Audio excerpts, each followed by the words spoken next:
Francis Heyliger, you're recognized for your 7 minutes. Thank you. Good afternoon to my colleagues. Good afternoon to the testifiers here in the chambers, as well as those that are joining us remotely. Good afternoon to the people of the territory. Before I jump into my line of questioning, I wanted to ask for a little bit of clarity in regards to the amendment of the current contract with the government and VIGL. It was noted that in regards to the promoter part, that there's no agreement between you guys, but if something does not happen and there's no amendment later on, would it still be under VIGL? Currently, you guys have the right to promote. And what was stated earlier, that after this agreement is in place, the government could go back to the table and then amend it. Is that actually going to happen? And if that doesn't happen, would it still be under VIGL to be the promoter? Thank you for the question.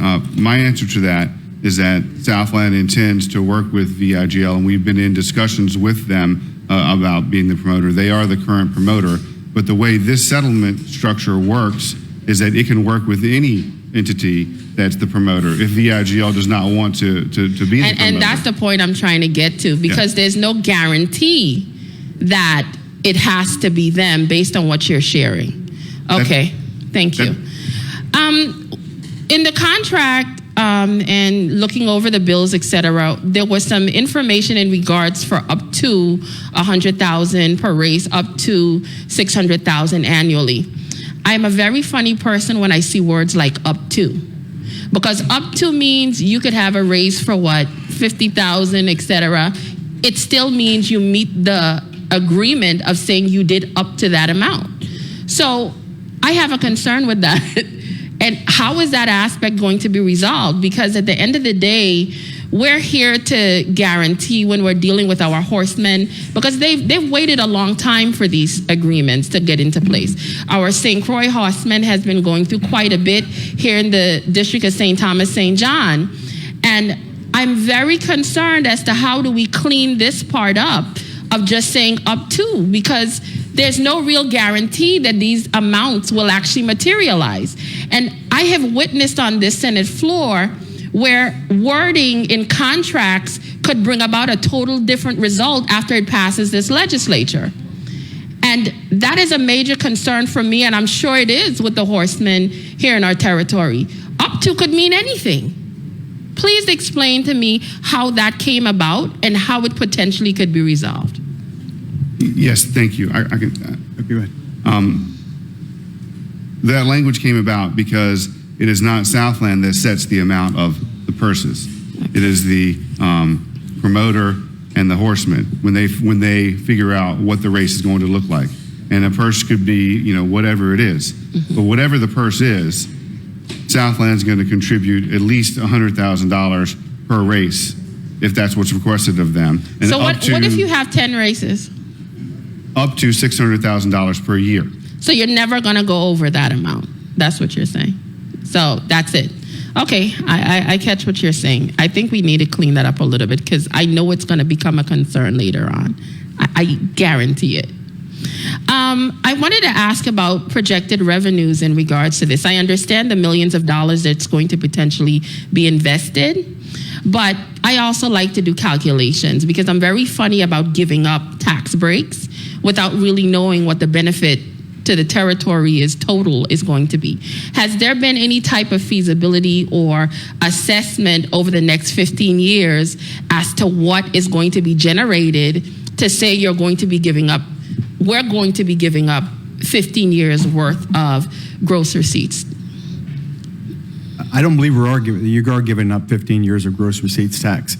That language came from only at the racetrack, only at the horse track, was the racino legislation. The casinos do not pay, and the racino does not pay gross receipts tax.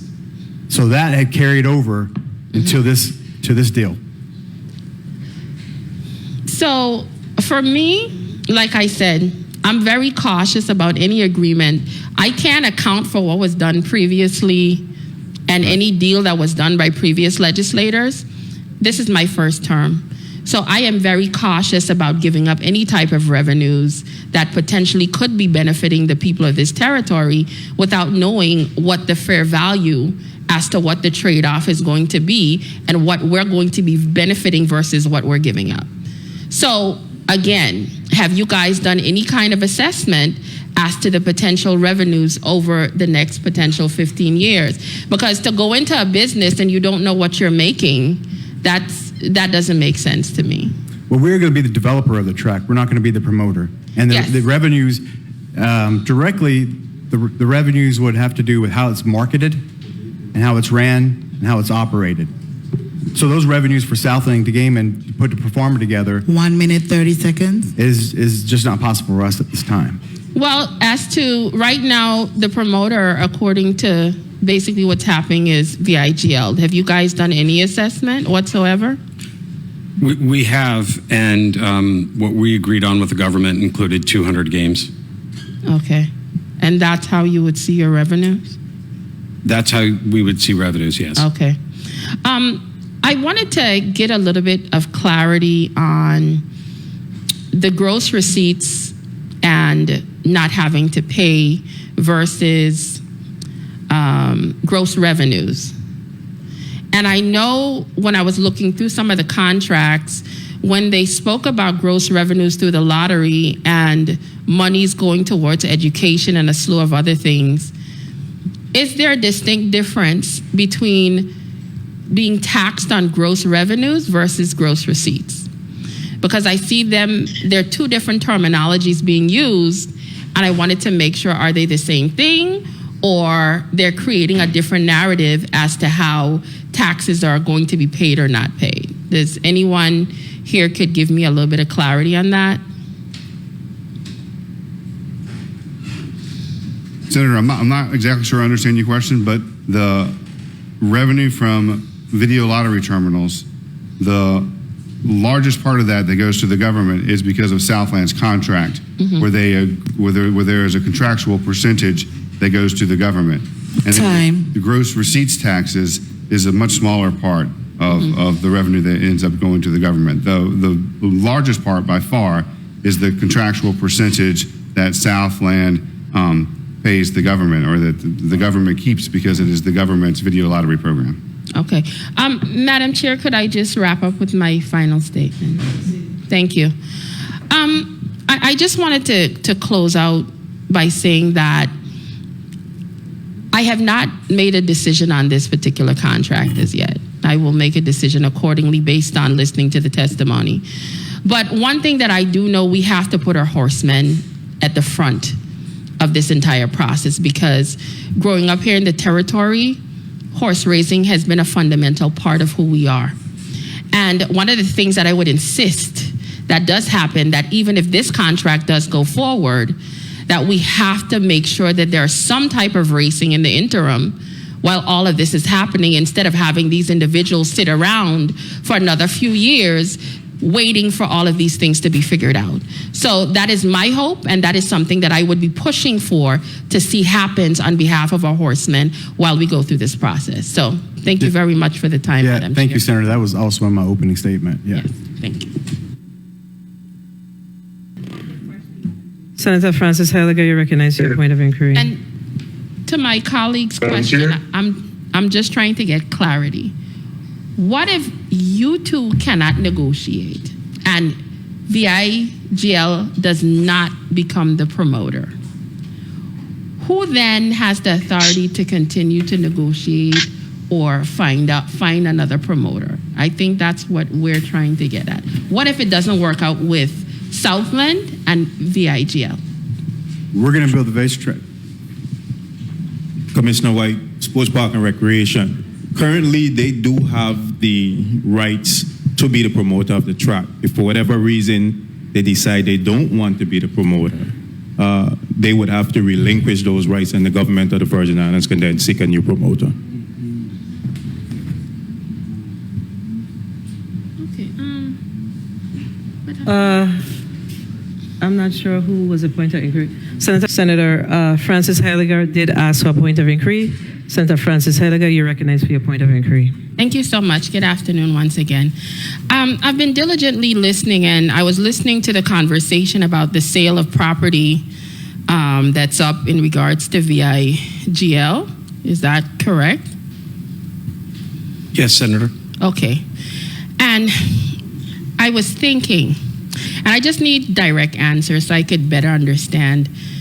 When was the decision made, or were there any amendments to the contract done in order for you to, because I remember from the original agreement, VIGL had the option to do both racetracks.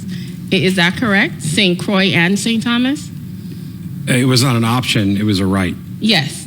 So as of right now, do you still intend, because we're years into this, and I still don't see any major movement in regards to St. Croix, is it still the intention of VIGL to do the racetrack in St. Croix, the development? Yes, 100%. Okay.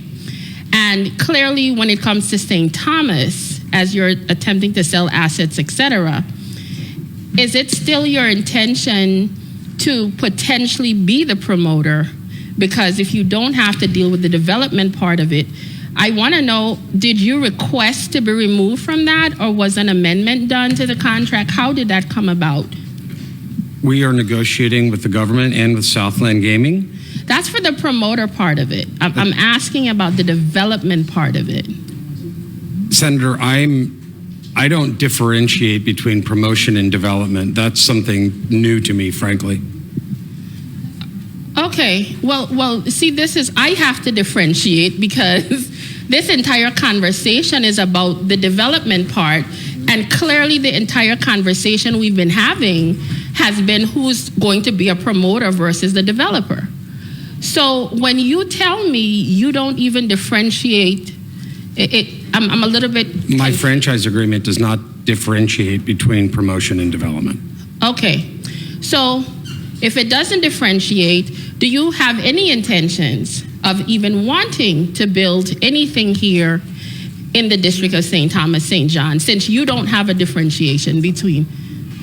I have an existing franchise agreement whose rights I will defend, of course, but I'm currently in negotiations with the government and with Southland Gaming, and hopefully very soon we'll be able to settle those.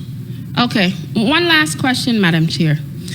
Is VIGL in a position to even do this project from a financial basis, or are you attempting or hoping that potentially the government is going to partner Senator in some Francis shape or form? Heyliger, we're Yes. going to do another round, so you had a point of inquiry. Could he just answer that?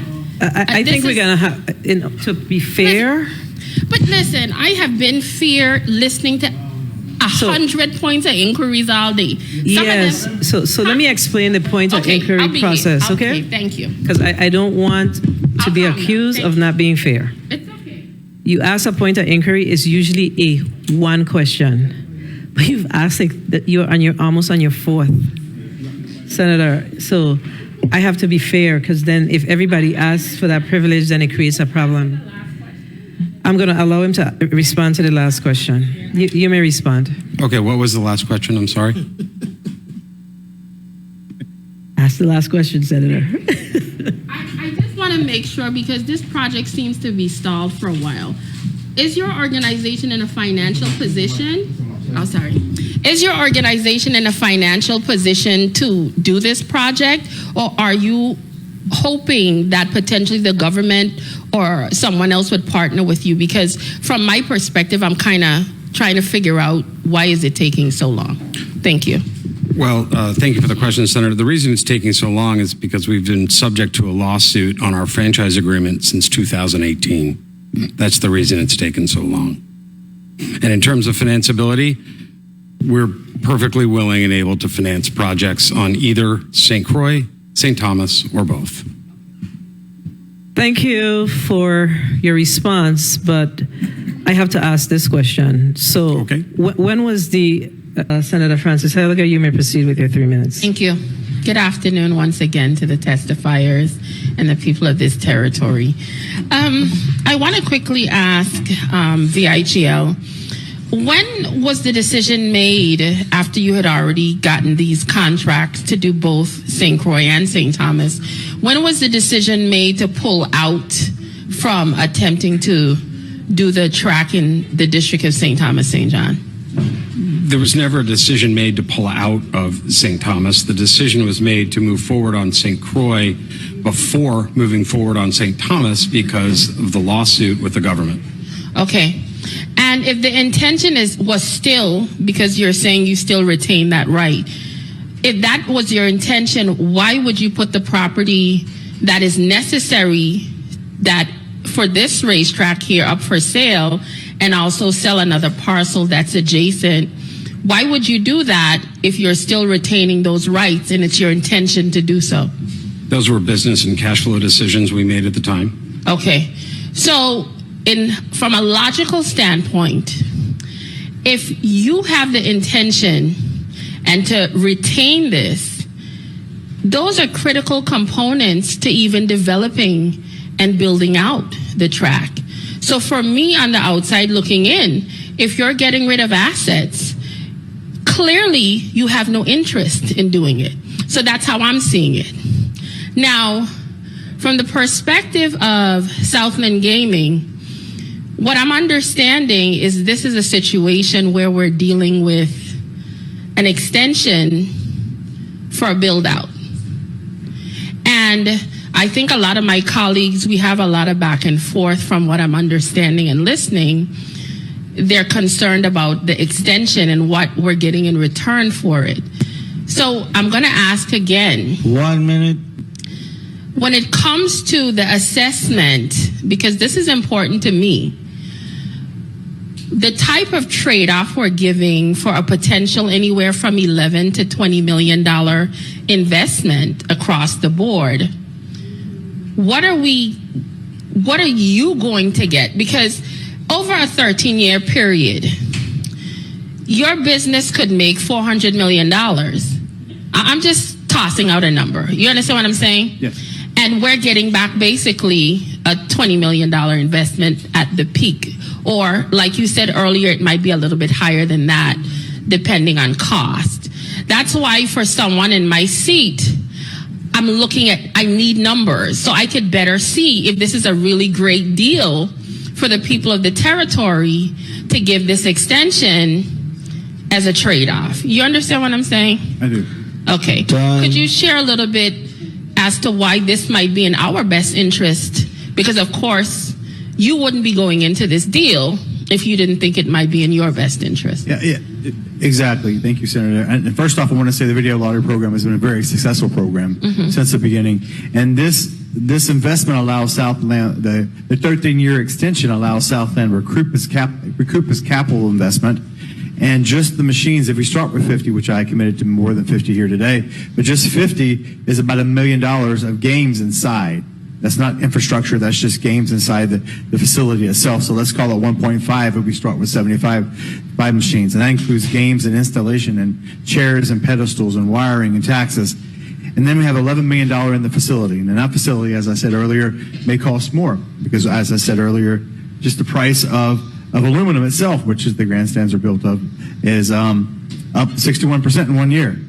The facility will also pull from, we're in a small market. This facility will also cannibalize what we already have out there with the retailers, with the small retailers, with the mom and pop retailers. Some of these players that are out there will move on race days or other days to there and play. So what you're doing is just moving that play. Okay. And because we're moving that play, on the first 50 games that they have in this facility, Southland is giving up 18% of their commissions and giving 40% to VIGL. So not only we're losing market share, we're losing it out there also with our investment, including the $600,000 guaranteed annually purses that go with it. Now, you have to remember that Southland Gaming also has all upfront cost. We build out the facility. It is not only a turnkey facility, It is a great facility that someone comes in, a promoter can come in and they can do concerts and have revenue there. Concessions has revenue there. They walk in on the first day and they can start gaming revenue for themselves there also. And plus, we still have 6.5 years on our contract. So we're asking for 13 years. So with that $22 million from the $11 plus million investment and the $600,000 purses that we're adding on top of that, that's why we get to that $20 plus million. In that 13-year extension we're asking for, that's going to cost Southland about $1.8 million a year, right off of our money also. So that's some of the reasons that we believe that the 13-year extension, which was actually is a little less than 20 years, when anybody else would build out the racetrack, is appropriate. Well, I heard my time was called, so I don't want to overdo. Yes, Senator. Your time has been called. Okay, thank you so much for Senator Franklin.